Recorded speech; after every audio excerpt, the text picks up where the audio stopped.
انہوں نے یہ کہا کہ جی میں نے مداخلت کی تو ورنہ انڈیا پاکستان کے پر ایٹمی حملہ کرنا چاہتا تھا.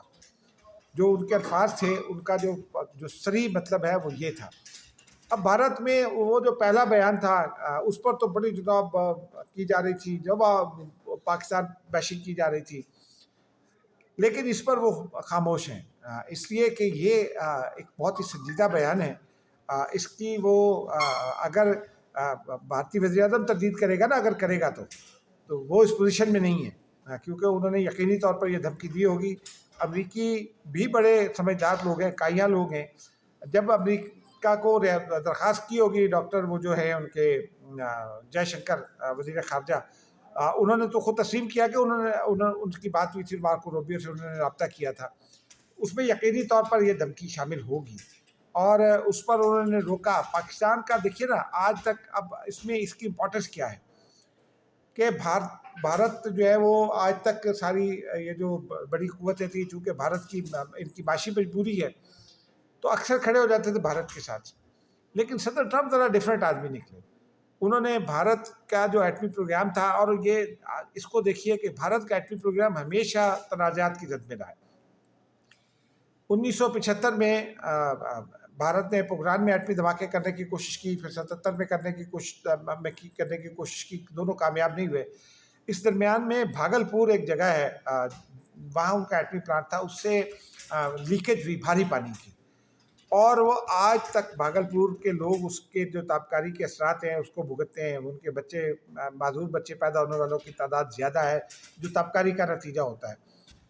اور بھارت ہمارے اور پھر بھارت میں ہی یہ 3 واقعات ہوئے جو بلیک مارکیٹ میں نیوکلیر آرسنیل جو ہے وہ، یا نیوکلیر مٹیریل، فسائل مٹیریل جو بھی کہہ لیں، وہ فروخت کے لیے پیش ہوا، اور وہ انڈین اخبارات کی، انڈین میڈیا کی خبریں تھیں. اس کو بھارت ڈینائی نہیں کر سکتا. پاکستان پر وہ الزام عائد کرتا تھا، لیکن پاکستان نے آج تک IAEA international atomic energy agency جو ہے، اس نے کبھی پاکستان پر کوئی اعتراض نہیں کیا. آج تک میں ہر سال اس کو رپورٹ کرتا ہوں.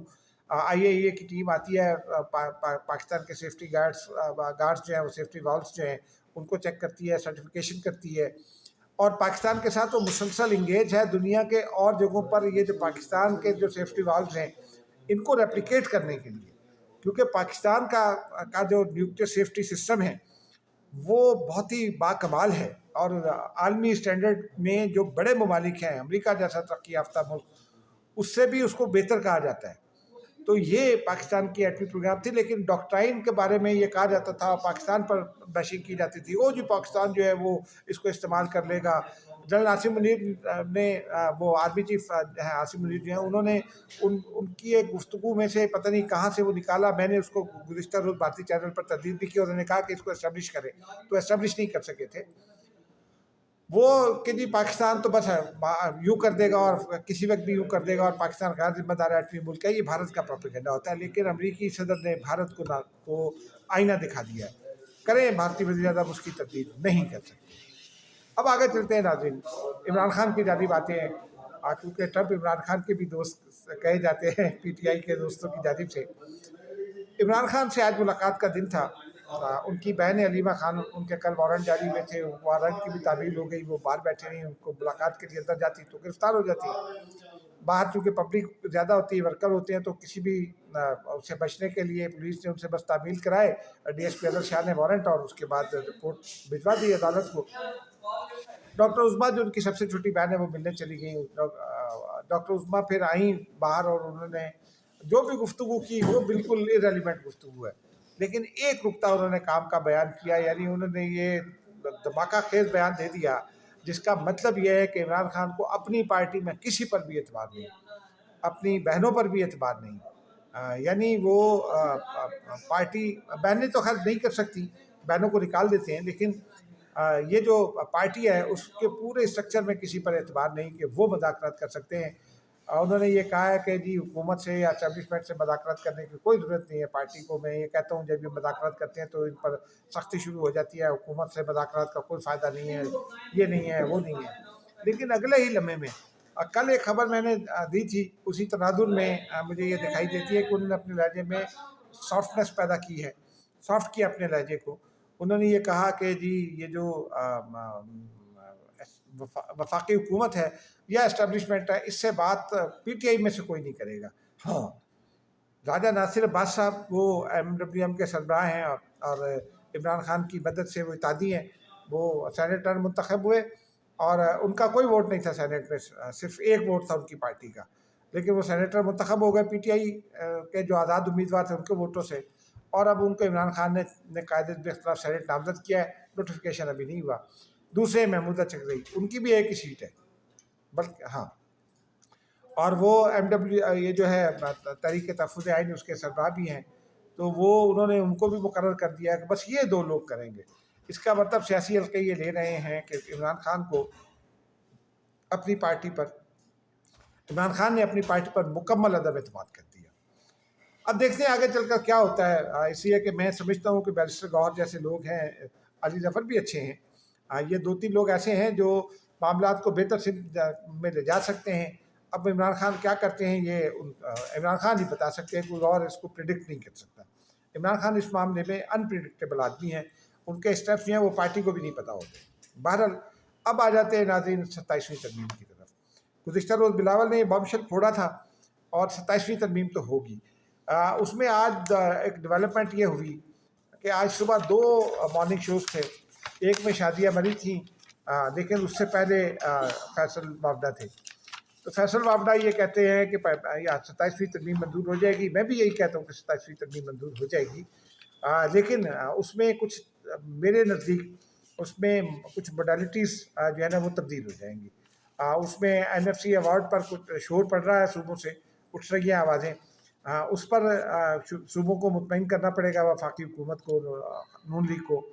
اور لیکن یہ ایک پرابلم یہ ہے ہمارے یہاں کہ ہم فوری طور پر ہر بات اسٹیبلشمنٹ پر ڈال دیتے ہیں, اور جی اسٹیبلشمنٹ کو یہ چاہیے. بھائی صوبے اگر مطمئن ہیں, صوبوں میں اگر پاکستانیت بڑھ رہی ہے, صوبوں میں پاکستان سے محبت بڑھے گی, وابستگی بڑھے گی, تو اسٹیبلشمنٹ کو کیا پرابلم ہے؟ صرف جو ہمیں سمجھنے کی بات ہوتی ہے کہ ہم چونکہ ہر چیز کو کسی اور کے ذمہ لگانے کے عادی ہو گئے, تو یہی ہمارا ایک وتیرہ ہے جو ہمیں آگے نہیں بڑھنے دیتا. اس میں ایشو یہ ہے کہ اس وقت صوبوں کا حصہ جو ہے وہ 58% ہے, مرکز کا 42% ہے. اب اس میں کیپیسٹی کا ایک تو ایشو ہے. پاکستان میں تعلیم کا ریشو ہم سب جانتے ہیں. تعلیم میں میرے تو خیال میں یہ جو تعلیم کا ریشو ہے ہمارا 55% بتاتی ہے حکومتیں ہمیں, یا 70% بتا دیتی ہیں. اس میں بڑا حصہ خواندگی کا ہے. خواندہ لوگ پڑھے لکھے نہیں ہوتے, بس وہ خط پڑھ سکتے ہیں, لکھ سکتے ہیں, بلکہ لکھ بھی پوری طرح شاید نہ سکتے ہوں, لیکن وہ پڑھ سکتے ہیں. تعلیم اور چیز ہے. تعلیم آپ کو شعور دیتی ہے, تعلیم آپ کو انڈرسٹینڈنگ دیتی ہے. تعلیم کا مطلب یہ ہے کہ آپ نے فزکس میں کچھ کیا ہے, تعلیم کا مطلب یہ آپ نے میتھمیٹکس میں کچھ کیا ہے, کیمسٹری میں کچھ کیا ہے, بایولوجی میں کچھ کیا ہے, آپ علمی ادبی شخصیت ہیں. تعلیم وہ ایک ڈگری بھی کا نام بھی ہے, لیکن ایک شعور کا نام ہے بنیادی طور پر, خواندگی شعور کا نام نہیں ہے. یہ بھی درست ہے کہ ناخواندہ لوگ جو ہیں یا بہت ہی معمولی پڑھے لکھے, جیسے نذیر راجی صاحب تھے, جرنلسٹ تھے, 5ویں پاس سے, لیکن بہت باکمال جو ہے وہ اعلیٰ پائے کے صحافی تھے. اللہ تعالیٰ ان کو غریق رحمت کرے. ان کے جیسا صحافی بہت ہی کم ہے دنیا میں. پھر شفیع عقیل صاحب تھے, وہ جنگ اخبار کا میگزین ہے, اخبار جہاں اس کے ایڈیٹر ہوا کرتے تھے. 12 زبانیں اہل زبان کی طرح بولتے اور لکھتے تھے. اسکول نہیں گئے تھے. ہمارے دوست ہیں اظہر منیر, جنگ لاہور میں ہوتے ہیں, جنگ کا وہ جو جنگ پبلشر ہے اس میں ہیں, وہ بھی کسی اسکول نہیں گئے, لیکن ان کے پاس بیٹھیے آپ کو مزہ آ جائے گا. تو وہ یہ خواندگی کا مطلب اور ہے, تعلیم کا مطلب اور ہے. اور تعلیم اسکول کے بجائے آپ گھر میں بھی حاصل کر سکتے ہیں, جیسے ہی میں نے یہ 3 لوگ بتائے. لیکن یہ ہے کہ تعلیم کے معاملے میں مطلب آپ اس کو آپ لسٹ کر سکتے ہیں 27ویں ترمیم کو کیوں ضروری ہے. ایک تو یہ ہے کہ جناب آرٹیکل 140A میں ترمیم کے بعد انکشاف کیا ہے خالد مقبول صدیقی نے کہ جناب حکومت اس کو شامل کرنے پر رضامند ہو گئی ہے. جنرل مشرف نے یہ نظام لاگو کیا تھا کہ جناب وہ صوبوں میں NFC جو ہے نا وہ NFC ایوارڈ کے تحت صوبوں میں بھی پروونشل جو ہے وہ فائنینس ایوارڈ ہوگا, اور ڈسٹرکس میں فائنینس ایوارڈ بنے گا. اس پر عمل نہیں ہوا. MK بھی یہ چاہتی ہے اس کو لانا. اس کے علاوہ پھر میری رائے ذرا مختلف ہے بلدیاتی اداروں کے حوالے سے. میرا ایکسپیرینس یہ ہے کہ ماضی بعید میں کہہ لیں, جنرل ضیاء کا زمانہ کہہ لیں یا مشرف کا زمانہ کہہ لیں, بلدیاتی ادارے یا ایون کے سیاسی حکومتوں کا بھی کہہ لیں, ایم کیو ایم سندھ کو چھوڑ کر، اس لیے کہ سندھ میں ایم کیو ایم جو ہے وہ ڈٹ کر پیپلز پارٹی کا مخالفت کرتی تھی اور کوئی اس کو چھیڑ نہیں پاتا تھا، لیکن جو ڈکٹیٹرشپس ہیں دونوں ضیاء الحق کی اور مشرف کی، ان میں بلدیاتی ادارے براہ راست مرکز کے تحت آ گئے تھے۔ جنرل مشرف کے زمانے میں ایم کیو ایم کراچی کے پاس تھا، لیکن وہ مرکز کے کنٹرول میں تھا، کوئی صوبائی حکومت اس کو کنٹرول نہیں کر پاتی تھی، یہ بھی ایفیکٹ ہے۔ تو بلدیاتی اداروں کا میں کوئی اتنا محبی نہیں ہوں، مجھے نہیں محبت ہے بلدیاتی اداروں سے زیادہ۔ ہاں وہ نرسری ہیں جمہوریت کی، سب اپنی جگہ، لیکن وہ پھر ان کو ریئل پولیٹیکل ٹرمز میں ان کو بااختیار ہونا پڑے گا، آزاد ہونا پڑے گا اس اثر و نفوذ سے جو وہ ساز باز کر کے ایم کیو ایم اور بعض دیگر جماعتیں جو ہیں وہ اوپر اپنی ساز باز کر لیتی ہیں۔ اس کے ساتھ ساتھ آئینی عدالتیں بنیں گی۔ اس وقت کیا پرابلم ہے؟ 26ویں ترمیم میں یہ اس وقت رہے گا۔ پیپلز پارٹی اس وقت بھی یہ چاہتی تھی کہ آئینی عدالت ہو، مولانا فضل الرحمان نے کہا آئینی بینچ بنوا لیں۔ آئینی بینچ اب مسائل پہ کریٹ ہو گئے۔ اب اس میں سب سے بڑا مسئلہ کیا ہے؟ آئینی بینچ بننے میں تو کوئی قباحت نہیں ہے۔ عمران خان نے چارٹر آف ڈیموکریسی پر سائن کیے ہوئے، چارٹر آف ڈیموکریسی کو آپ ریورس کرا دیں نا، اس میں آئینی عدالت کا تذکرہ ہے، تو عمران خان اس کے سگنیٹری بھی ہیں، پیپلز پارٹی اور نواز شریف بھی سگنیٹری ہے، لیکن پنجاب کی قیادت کو مسئلہ ہے 28ویں ترمیم سے ویسے تو، لیکن خیر آئینی عدالتوں کی بات ہو رہی ہے۔ تو آئینی عدالتوں میں اس وقت اس بینچ بننے کے باوجود بھی جو ہے نا وہ عدالت بہت کھل کر کام اس لیے نہیں کر پا رہی کہ برادر ججز جو ہے وہ کبھی کوئی خط لکھ دیتا ہے، کبھی کوئی خط لکھ دیتا ہے۔ جسٹس منصور علی شاہ صاحب نے خطوط لکھے بہت سارے، جسٹس عائشہ نے بہت سارے معاملات میں اپنے نقطہ نظر دیا۔ تو برادر ججز کے پریشر میں یہ آئینی عدالت آ سکتی ہے۔ اگر انڈیپینڈنٹ آئینی عدالت ہوگی تو پھر انڈیپینڈنٹلی کام کرے گی، اس کے بعد دیکھی جائے گی۔ ہم خدشات پر بہت زیادہ توجہ دیتے ہیں لیکن مسائل پر توجہ نہیں دیتے۔ مسئلہ یہ ہے کہ جو آئین کی تشریح کے معاملات ہیں صوبوں کے درمیان، وفاق کے درمیان، آئینی اداروں کے درمیان، وہ آئینی عدالتیں ہی اس کی تشریح کر سکتی ہیں۔ ہمارا سارا کام ادھر لگ جاتا ہے، عمران خان کی درخواست پر، نواز شریف کی درخواست پر، بلاول بھٹو کی درخواستوں پر، آصف زرداری کی درخواستوں پر روز مقدمات چل رہے ہوتے ہیں۔ 26 لاکھ کیسز پینڈنگ ہیں۔ تو آئینی عدالت میرے نزدیک ایک اچھا عمل ہے، بنے گا۔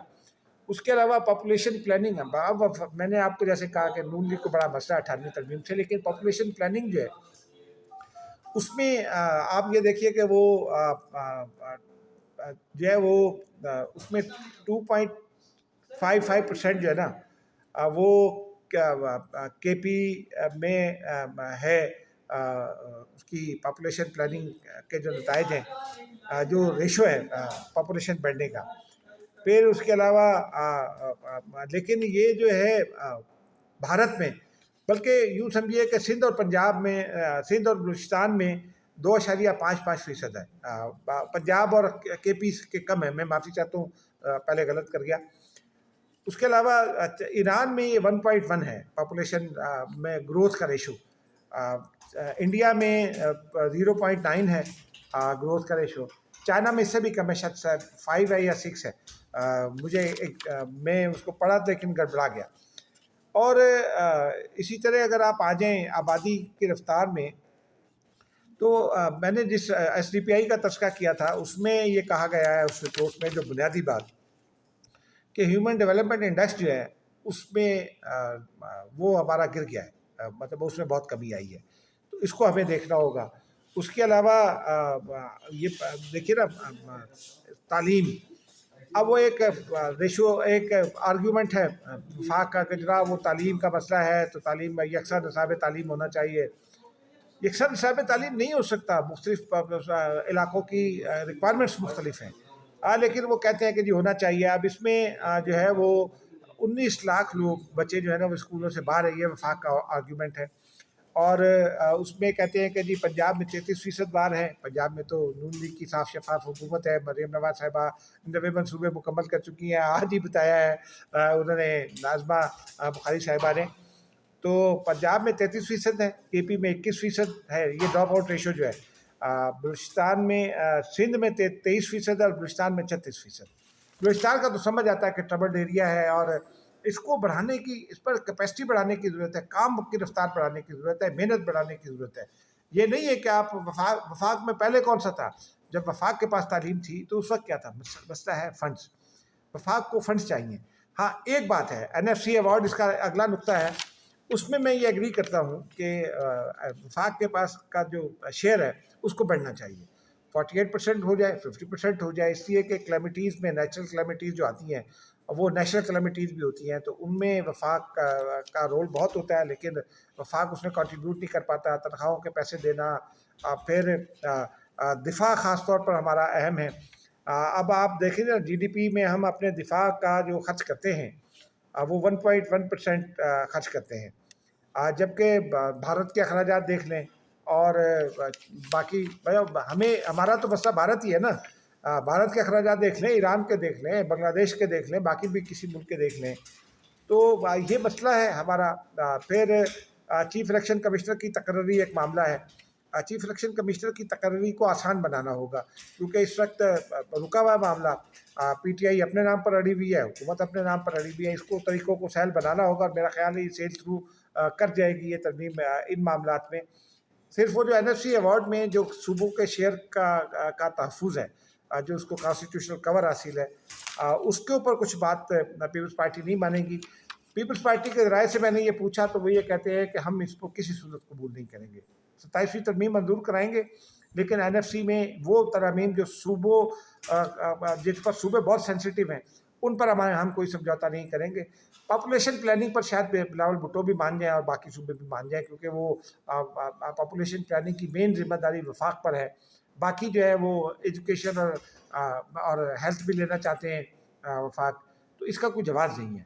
اس لیے کہ پھر ٹیکسز کا ریشو کہا جاتا ہے کہ جناب بڑا ڈراپ آؤٹ آیا ہے ٹیکسز میں. NFC کے تحت ٹیکسز کی وصولی صوبوں میں جانے سے سندھ کی پرفارمنس آپ دیکھ لیں اور پنجاب کی دیکھ لیں, بس اسی کو کمپیئر کر لیں, آپ کو سمجھ میں آ جائے گا. برائے گفتگو بہت ہوتی ہے, لیکن اس کو کیپیسٹی کو بڑھانے کی ضرورت ہے. وہ ایجوکیشن ہو, وہ ہیلتھ ہو, پاپولیشن پلاننگ ہو, کوئی بھی ایشو ہو. 18ویں ترمیم میں ایک ایشو ضرور ہے کہ پاکستان میں وہ ہمارے پاس کیپیسٹی نہیں تھی اور ہم نے 18ویں ترمیم کر دی, لیکن وہ 18ویں ترمیم کے بعد صوبوں کا مرکز پر اعتماد بڑھا, اس کو بھی دیکھنا پڑے گا. تاہم اگر اس میں سے کچھ چیزیں ہم مرکز کو دے کر وفاق پر اعتماد کو بڑھا سکتے ہیں تو اس میں بھی کوئی حرج نہیں ہے. اور میرا خیال ہے کہ میں اس کے اوپر ایک اور ولاگ کروں گا پیپلز پارٹی کی مرکزی قیادت سے گفتگو کے بعد, تو اس مجھے یہ لگتا ہے کہ کچھ لو کچھ دو ہوگا. جو صوبوں کے بنیادی مطالبات ہیں ان کے اوپر کوئی سمجھوتا نہیں ہوگا. خدا حافظ.